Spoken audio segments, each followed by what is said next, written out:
Benjamin Tranchant est à la tête de l'un des plus grands groupes de casinos de France. Ici en Sologne, il vit au milieu de 1500 hectares.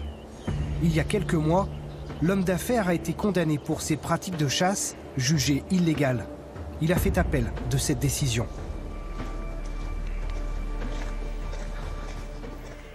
Bonjour Benjamin Tranchant. Enchanté. Merci de m'accueillir dans votre domaine. Pourquoi vous avez accepté de nous ouvrir vos portes? Considérant que je n'ai rien à cacher, c'est un grand plaisir que je vais vous faire visiter, c'est de vous faire voir des animaux, vous montrer comment on chasse, les règles de chasse, les règles de sécurité. Donc la meilleure chose pour démystifier toutes les imbécilités, toutes les absurdités, toute la propagande, toute la diffamation, toute la calomnie qu'on entend depuis quelques mois, moi j'ai décidé d'ouvrir les portes. Benjamin Tranchant est désormais sous le coup d'un retrait de permis de chasse de 2 ans. On lui reproche d'avoir attiré des animaux sauvages dans les enclos de sa propriété du Loiret. Aujourd'hui, le propriétaire se défend. Il met en avant sa passion, la rigueur qu'il impose à ses invités et ses droits. Vous en avez combien des miradors sur le terrain? 400. 400 miradors comme celui-ci? Ah oui, c'est énorme.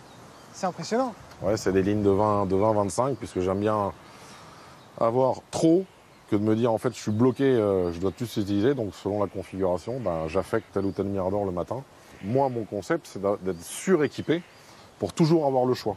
Si on est 4, je dois pouvoir faire une battue à 4. Si on est 15, une battue à 15. Voilà.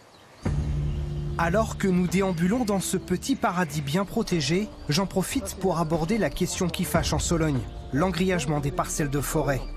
Chez Benjamin Tranchant, on compte 35 km de clôture et 200 caméras.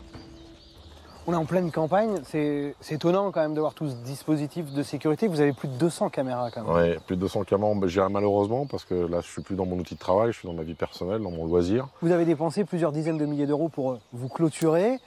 La nature ne peut plus évoluer librement, les animaux ne peuvent plus se déplacer librement entre les parcelles. C'est ce qu'on vous reproche. C'est regrettable en soi, je le conçois. J'arrive à comprendre, mais il faut aussi comprendre pourquoi on en arrive là. Et c'est pas parce qu'on veut chasser en milieu fermé qu'on met des clôtures, non, c'est l'inverse. On se retrouve victime de devoir chasser en milieu fermé pour se protéger. Et c'est malheureusement, quand tout le monde l'aura compris, on aura fait un grand pas. C'est quoi là? Qu'est-ce qui se passe? Ils sont sur votre propriété privée là? Voilà, il y a marqué propriété privée avec un panneau là, juste devant. Ils sont dessus là, sur ce chemin là? Ils sont en plein dedans, oui. C'est pas gênant, une famille qui se balade en forêt? Non, c'est pas gênant sur le concept, mais je vais pas chez eux. Et puis je vous dis encore une fois, si je fais une approche de chevreuil et que j'ai des gens qui sont chez moi, que je le sais pas, que je blesse quelqu'un, c'est un vrai problème. Là, qu'est-ce que c'est? Photographe qui vient en pleine période hivernale pour faire des photos de cerfs. C'est un photographe qui s'est introduit dans votre propriété? Oui, tout à fait. Une intrusion la nuit avec une camionnette qui défonce les portails. C'est ça que vous voulez éviter avec toutes ces barrières? Bah oui, c'est l'incivilité, c'est les débris de camions, de chantiers qu'on verse chez vous, des gens en plein mois de juillet, obligés de faire intervenir les forces de l'ordre. Donc ma générosité a une limite, vous voyez. Beaucoup de gens qui se promènent. Après, ça reste la nature. Moi aussi, depuis ma plus tendre enfance, mes parents m'emmenaient en forêt. Bah oui, en forêt domaniale, je pense, pas chez les propriétaires. Voilà, il y a des forêts domaniales qui sont justement dédiées à se promener, aller faire des cueillettes de champignons et pas aller chez une propriété privée.